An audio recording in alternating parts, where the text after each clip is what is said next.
بسم اللہ الرحمن الرحیم۔ السلام علیکم ورحمۃ اللہ وبرکاتہ۔ پیارے بہن بھائیوں، حضرت ابن اسماعیل رحمۃ اللہ علیہ فرماتے ہیں کہ اگر خواب کے اندر دیکھے کہ بچھو کا گوشت پکا کر کھا رہا ہے تو دلیل ہے کہ دشمن کی طرف سے مال حاصل ہوگا، اور اگر خواب میں دیکھے کہ بچھو کا گوشت کچا کھا رہا ہے تو دلیل ہے کہ حرام مال ملے گا۔ پریشان کن خواب ہے توبہ کرنا چاہیے۔ اگر خواب کے اندر بچھو کو اپنے قمیض یا کمرہ میں دیکھے تو یہ وہ دشمن ہے جو اسے معاشی نقصان پہنچائے گا۔ اگر خواب کے اندر بچھو کو اپنے بستر پر دیکھے تو دشمن اور اس کے گھر میں تکلیف کی دلیل اور علامت ہے۔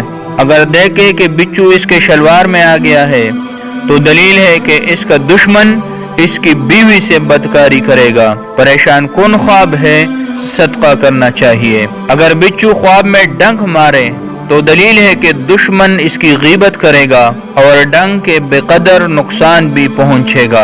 خواب کے اندر گھر میں بچھو کو جلانا دشمن کی موت کی دلیل اور علامت ہے۔ حضرت ابن سیرین رحمۃ اللہ علیہ فرماتے ہیں کہ اگر خواب میں دیکھے کہ بچھو نے اس کو کاٹا ہے تو دلیل ہے کہ دشمن اس کو برا بھلا کہے گا اور اس سے صاحب خواب رنجیدہ ہوگا، اور اگر دیکھے کہ اس نے بچھو کو مارا ہے تو دلیل ہے کہ یہ دشمن پر فتح حاصل کرے گا، اور اگر دیکھے کہ اس کے ہاتھ میں بچھو ہے تو دلیل ہے کہ یہ لوگوں کے پیچھے برائیاں بیان کرتا ہے اور لوگوں کو ایک دوسرے میں پنسا کر فتنہ ڈالے گا۔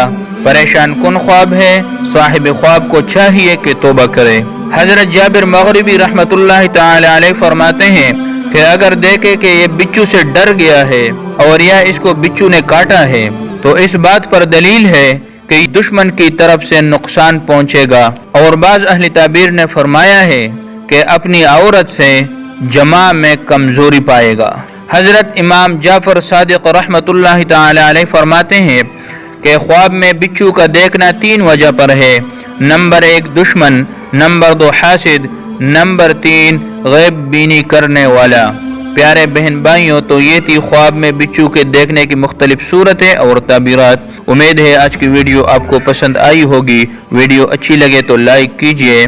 اللہ پاک آپ کو اور آپ کی فیملی کو اپنے حفظ و امان میں رکھے۔ اللہ حافظ۔